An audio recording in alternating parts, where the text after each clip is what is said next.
Je sais pas si ça se voit, si j'ai les yeux rouges ou juste gonfle. C'est 11h. Je me suis réveillé à 7h30 et je me suis couché à 3h. J'ai pas beaucoup dormi. Encore une fois, j'ai envie de vous dire, et j'ai un peu l'impression que c'est le quotidien des photographes. Et encore plus des photographes de portraits et de beauté. Parce que retoucher de la peau, ça prend du temps, ça prend beaucoup de temps. Et du coup, petit à petit, dans notre vie, on a en fait, en tant que photographe de portraits et de beauté, un espèce de cycle qui se développe pour nous transformer gentiment en vampire où finalement on vit la nuit pour retoucher. C'est absolument génial. Si vous vous retrouvez dans ces paroles, vous vous retrouvez comme moi à vous coucher à 3h du matin souvent, je vous propose un truc. Dans cette vidéo, on va créer ensemble une nouvelle association, l'association des retoucheurs de peau anonymes. Ouais, j'ai essayé l'humour, c'est pas fou. Non, en vrai, je vais vous présenter 2 plugins qui, je pense, devraient pas mal vous aider dans vos travails. Je les ai découverts il y a pas longtemps. J'ai presque envie de dire qu'ils ont coupé en deux le temps que je passe à retoucher des photos de beauté, et c'est pas pour me déplaire, parce que je préfère shooter.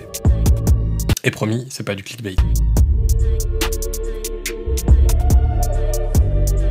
Yo les gars, j'espère que vous allez bien. On se retrouve pour une nouvelle vidéo. Aujourd'hui, on va parler de retouches. J'ai fait cette vidéo un petit peu en vitesse parce que, en fait, je vous en parlerai à la fin. Il y a une offre là, aujourd'hui, maintenant. Peut-être qu'il y en aura aussi une plus tard pour Black Friday, j'en sais rien. Mais en tout cas, aujourd'hui, il y avait une offre sur ce plugin. Donc, je dis vite, on va faire la vidéo. Comme ça, si ça vous intéresse, vous pourrez en profiter parce que cette vidéo n'est pas sponsorisée. J'ai pas de coupon de rabais, rien du tout. J'ai payé mes plugins comme tout le monde et ils sont pas spécialement donnés. On y reviendra après sur le prix. On va déjà commencer par discuter un petit peu de pourquoi je suis arrivé sur ces plugins. Dans l'industrie de la retouche, il y a 2 techniques qui sont principalement utilisées pour la retouche de peau. Les 2 techniques principales qui sont utilisées sont la correction à l'aide des outils correcteurs sur un calque fusionné ou sur un calque vierge, et l'autre outil, il s'agit du Dodge and Burn. Dodge and Burn, si vous suivez la chaîne, je pense que vous avez déjà vu des vidéos où je parlais beaucoup trop vite et que ça énervait les gens et que du coup ils n'arrivaient pas à ralentir les vidéos. Je me suis calmé depuis, je parle un petit peu plus lentement et j'essaie d'être un petit peu plus explicite. Dodge and Burn, je pense que ça vous parle, en tout cas j'espère. La correction, quand on parle de correction, on parle en fait du fait d'avoir un calque fusionné ou vierge, où on va en fait échantillonner des zones pour remplacer d'autres zones. Ce qu'on essaie de corriger, c'est les problèmes de texture. Par exemple, si vous avez des chutes de mascara, c'est un petit poil qui se balade à quelque part où il devrait pas forcément être, un petit bouton qui est arrivé là par malheur parce que stress à cause d'un shoot ou comme ça sur un modèle, et pas mal de petits problèmes qu'on va corriger avec les outils correcteurs qui sont notamment l'outil de correction localisé, l'outil de correction, l'outil tampon, le patch tool que je sais plus comment il s'appelle en français, mais je pense que vous savez de quoi il s'agit, l'outil pièce peut-être, c'est peut-être bien ça. Et l'autre technique donc, c'est le Dodge and Burn. Juste leur en parler un petit peu. En fait, c'est l'idée un petit peu, comment je pourrais comparer ça? Parlons des pistes de ski, parce qu'on arrive en hiver, il y a bientôt le ski. C'est un petit peu Dodge and Burn comme si vous alliez sur des pistes de ski. C'est pas très régulier, c'est un petit peu plein de bosses et c'est pas spécialement plaisant à skier. Ce qu'on va faire avec une dameuse, c'est passer dessus pour avoir un truc qui est un petit peu plus régulier. Et le Dodge and Burn, on peut comparer un petit peu à ça, c'est qu'on va en fait corriger les aspérités de la peau au travers de cette technique où on va travailler en fait sur des niveaux de luminosité, éclaircir certaines zones qui sont un petit peu sombres, assombrir certaines zones qui sont un petit peu claires. On va travailler avec ça pour arriver à corriger des zones, et généralement, les 2 méthodes sont complémentaires, mais par contre, toutes les 2 demandent pas mal de temps, pas mal de finesse. C'est nécessaire généralement de travailler avec une tablette graphique.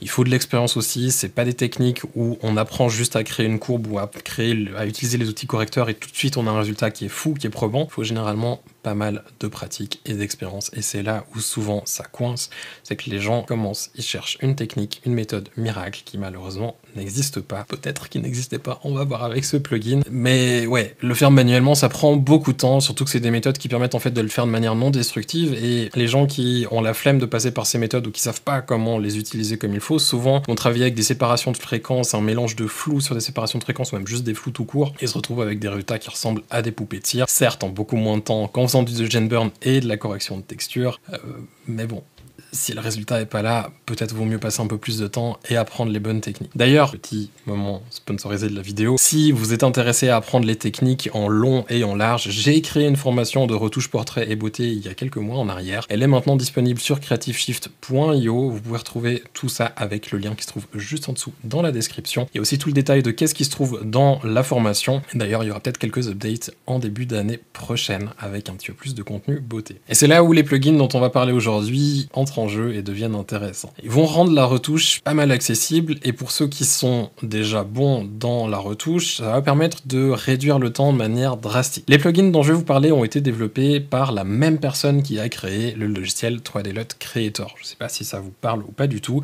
J'en avais fait une ou deux vidéos il y a un bon moment en arrière, et je me rappelle qu'il y avait pas mal de gens qui étaient « Ah, c'est trop bien ce logiciel et tout, on peut faire plein de trucs avec ». Eh bien, c'est la même personne, c'est un développeur russe qui a créé un deuxième site qui s'appelle ARRITouch for Me, et dessus, il y a tout plein de plugins. Alors, avant de continuer, je vais pas vous parler de tous les plugins, je vais m'arrêter à deux plugins. Celui de correction qui s'appelle Heal, ça vient de correction en anglais, et l'autre qui est le Dodge and Burn. Les autres, j'y voyais un petit peu moins d'intérêt par rapport à mon travail, où c'est pas forcément des choses qui me prennent beaucoup de temps dans mon travail, donc je me suis dit on va se concentrer sur le nécessaire, ces deux plugins. Les plugins sont vraiment très faciles à utiliser. Du moment où c'est installé, ça va s'afficher dans les filtres de Photoshop, vous avez un nouveau petit menu et vous pouvez les lancer depuis là. Mais avant, il faut juste dupliquer le calque que vous avez. Du moment où le calque est dupliqué, on lance depuis filtre, le truc prend un petit peu de temps, et ensuite ça affiche le résultat. En appuyant sur la barre d'espace, on peut faire un avant-après et on voit ce qui a été changé. Du moment où c'est fait, vous appuyez sur appliquer et là vous vous retrouvez avec donc un nouveau calque, les corrections qui sont déjà faites pour vous, et à partir de là, eh bien, vous pouvez continuer à travailler comme vous le feriez en temps normal, ça veut dire faire de la correction en plus si vous vous rendez compte qu'il y a des zones qui n'ont pas été corrigées, que vous souhaitez corriger, ou alors tout simplement passer à l'étape suivante dans votre flux de travail. Pour ma part, l'étape suivante, c'est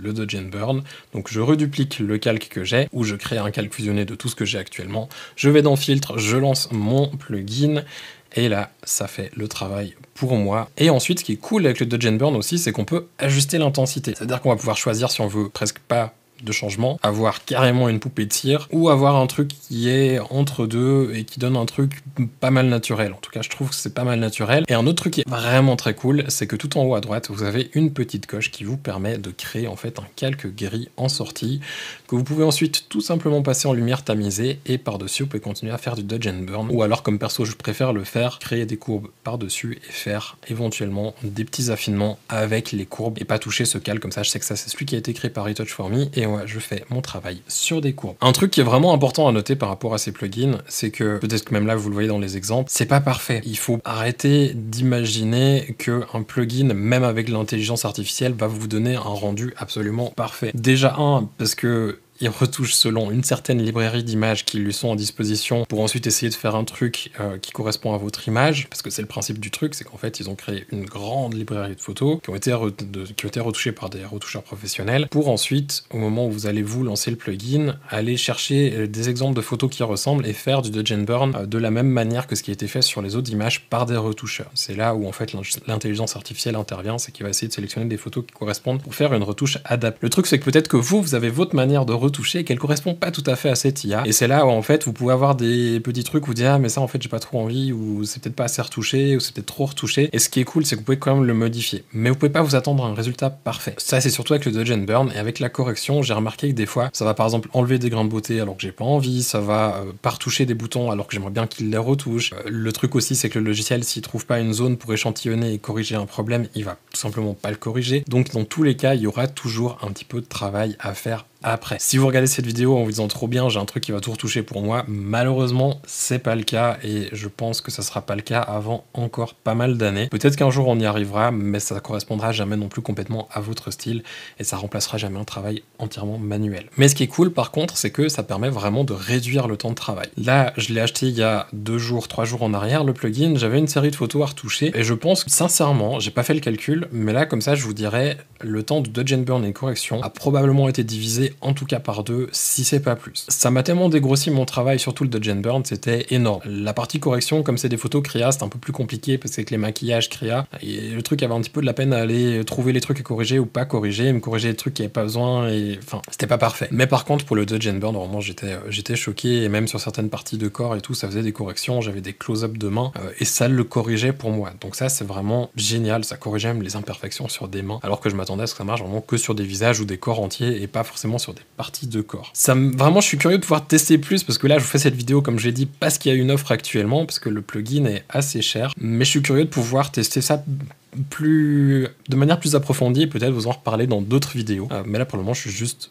choqué tellement je trouve que c'est génial. Parlons donc du prix. C'est un petit peu le truc qui fâche, on va pas se le cacher. Les plugins sont quand même assez chers. Le plugin de Healing, sauf erreur, il est 124 $. Il y a actuellement une offre à 33% sur tous les plugins aujourd'hui, le 11 novembre. Donc ça va, franchement, ça reste abordable, ça vous le passe en dessous des 100 $. L'autre plugin, celui de Genburn, est 149 $. Donc avec la remise, je crois que ça le fait dans les 110-115 $. Ça fait un certain montant, les deux plugins, en gros. Là, avec l'offre, vous tapez dans les 200 $.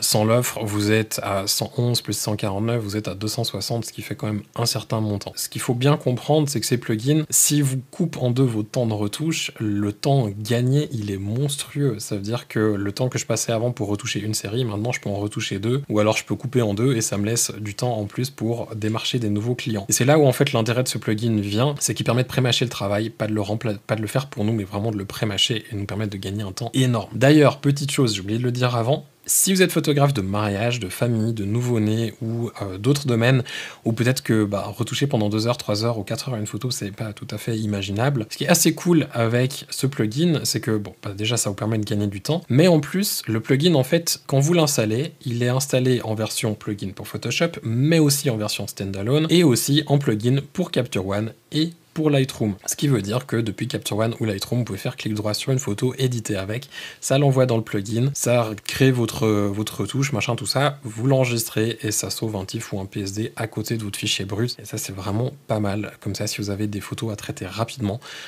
plutôt que d'avoir certains plugins qui vont complètement lisser la peau, là, ça utilise comme des méthodes qui sont prouvées dans l'industrie, qui sont utilisées par les retouching house les plus importantes que l'on a actuellement dans l'industrie. Donc, c'est vraiment des retouches qui sont quand même assez clean et ça va pas vous faire des trucs crado, mais ça vous permet quand même de le faire très rapidement. Et ça, franchement, c'est plutôt bienvenu. Pour les gens qui, comme moi, sont sur des retouches qui sont peut-être un petit peu plus longues, un truc qui est assez cool aussi, c'est que vous pouvez enregistrer des actions et comme ça va exécuter automatiquement, par exemple, sur, je sais pas, une série de 10 photos beauté que vous avez shootées, automatiquement les trucs et comme ça, après, vous avez juste à les rouvrir pour aller faire les légères corrections dessus. Et ça vous permet quand même aussi de gagner du temps et de travailler en lot, ce qui est pas négligeable. Pour finir, si vous êtes un petit peu hésitant sur le plugin, notez qu'il y a une version d'évaluation qui est entièrement gratuite, c'est-à-dire que vous pouvez télécharger le plugin, l'installer, ouvrir une ou plusieurs photos dans Photoshop, lancer le plugin, regarder ce que ça donne. Vous ne pouvez pas enregistrer la modification que le plugin fait, par contre, vous pourrez quand même au moins voir ce que ça pourrait donner sur vos images. Un conseil que je peux vous donner, testez-le sur plusieurs photos. Je l'avais testé sur une qui n'était pas un bon exemple, sur lequel ça marchait pas bien, et après quand j'ai essayé sur d'autres, j'ai là, ah ouais, en vrai ça marche quand même plutôt bien, mais il y a certaines photos où malheureusement ça marche pas trop. Truc intéressant par rapport à ça d'ailleurs, dans les plugins, vous avez un petit bouton à quelque part, je sais plus, je crois qu'il est en bas, où vous allez appuyer, c'est si en fait la retouche n'a pas été très bonne, vous avez une adresse email ou un lien, je sais plus exactement comment ça se présente, qui vous permet d'envoyer la photo au développeur pour qu'il puisse éventuellement regarder ce qui s'est passé, le tester lui-même ou potentiellement l'envoyer à un retoucheur qui la retouchera et ensuite l'intégrer dans la librairie d'images sur laquelle le logiciel peut s'appuyer pour faire les retouches pour vous. Je trouve ça plutôt cool et je pense que plus il y aura de personnes qui vont utiliser le logiciel, plus ils feront des mises à jour et meilleur sera en fait le résultat. Donc je suis vraiment impatient de voir ce que ça va donner sur ces prochaines années, en sachant que déjà là, c'est franchement plutôt pas mal. J'ai fait le tour de tout ce que je voulais vous dire par rapport à ces deux plugins. J'espère que la vidéo vous aura intéressé. Si c'est le cas, n'hésitez pas à lâcher un petit pouce vers le haut, un petit commentaire en dessous. Si vous voulez aider au référencement de la vidéo, c'est plutôt cool. Si vous n'êtes pas abonné, il y a aussi le bouton pour ça. Moi, je vous souhaite de passer une toute belle journée. Je vous dis à bientôt dans une prochaine vidéo. Ciao!